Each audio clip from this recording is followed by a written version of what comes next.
শামীমা শ্রাবণী বাংলাদেশের অন্যতম জনপ্রিয় একজন কন্টেন্ট ক্রিয়েটর।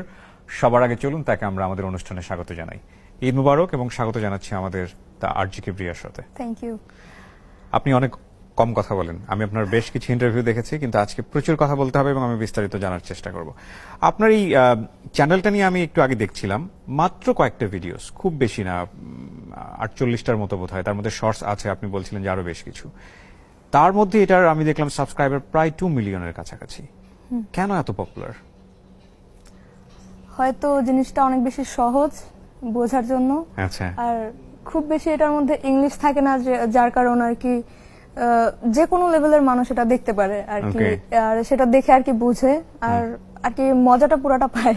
এই কারণে হয়তো ভিউ এত বেশি। সো আপনি আপনার লাইফস্টাইলে যা আছে এটারই রিফ্লেক্ট করেছেন আপনার চ্যানেলে অলমোস্ট। কিছুটা কাল্পনিক, কিছুটা আর কি নিজে থেকে নেওয়া। এইখানে যে ক্যারেক্টারগুলো আছে, আমি যদি বলি আপনার এই যে সাম্বা সম্ভবত, আর জাম্বা, আমি আসলে অত ডিটেল দেখিনি। তো এই যে ক্যারেক্টারগুলো, এগুলো কি আপনার রিয়েল লাইফ থেকে নেওয়া?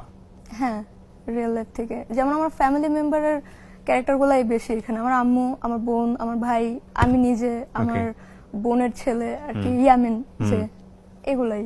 স্টুডেন্ট হিসেবে কেমন ছিলেন? খুব একটা ভালো না, সো বলতে পারি আমরা। চলছিল এইভাবে স্কুল এবং বিভিন্ন রকমের প্রবলেম ফেস করছিলেন। কখন মনে হলো যে না, আপনার নিজে থেকে কিছু করা উচিত এবং আপনি আসলে ফ্যামিলিকেও কন্ট্রিবিউট করতে চান, লেখাপড়াটাও কন্টিনিউ করতে চান? এটা আমি অনেক আগে থেকেই চিন্তা করতাম। আমি তখনও জানতাম না যে কি কি কাজ আসলে করা যায়। যেমন এসএসসি পাশ করার পরে শুনতাম যে সার্টিফিকেট দেখালেই কাজ হয়ে যায়, বাট কি কি কাজ করা যায় সেটা আমি জানতাম না। নর্মালি আমার একটা ফ্রেন্ড ছিল, তো ওর সাথে আমার দেখা হয়েছে স্কুলে থাকতে, ক্লাস 9 থেকে মেবি। তো ও আর কি আমাকে জানাইছে যে কিছু কাজ আছে যেগুলো ফিল্ডে কাজ করতে হয়, যেমন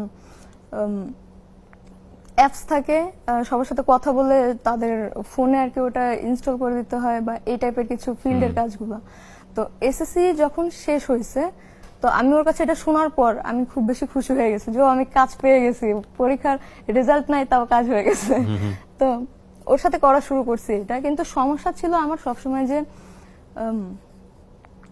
কি বলে, ওইটার মধ্যে অনেক বেশি কথা বলতে হয়, আর আমি ওইটার মধ্যেই অনেক বেশি কাঁচা ছিলাম, যে মিশতে এতটা পারি না, মানে লাইক মানুষকে কনভিন্স করার জন্য যে পরিমাণ কথা বলতে হয়। হ্যাঁ, তো ওইটা বেশি একটা করতে পারতাম না। তো ওইখানে একটা সিনিয়র ভাইয়া ছিল, ও খুব হেল্প করছে এটার মধ্যে। সবাই নরমালি একা একা কাজ করে, ওইটার মধ্যে ছিল কি সবার সাথে কথা বলে যার ফোনে আপনি যে অ্যাপসটা ডাউনলোড করে দিবেন তার নাম্বারটা নিতে হবে, মানে ওটা একটা প্রুফ যে আপনি এতগুলা মানুষের মধ্যে দিচ্ছেন ওই অ্যাপসটা। তো সবাই একা একা কাজ করতো, কিন্তু ওই ভাইয়াটা ছিল যে আমাকে সাথে নিয়ে কাজ করতো। যদি 20 জন মানুষের সাথে কথা হইতো, 10টাও আমাকে দিত নাম্বার আর 10টাও নিত। তো এরকম আমি জাস্ট ওই কাজটা যেদিন শেষ হবে তার আগের দিন শুধু একা আমি কাজ করতে পারছি, কারণ ও তখন অন্য একজনের সাথে গেছিল আর কি, বিজি ছিল হয়তো। তো তার আগ পর্যন্ত আমি জাস্ট ওর সাথেই কাজ করছি। তো ওর কাছ থেকে যতটুকু শেখা ওই লাস্ট একদিনই করছি। তো প্রথম ইনকাম এভাবেই? হ্যাঁ। কত টাকা ইনকাম করা গেল?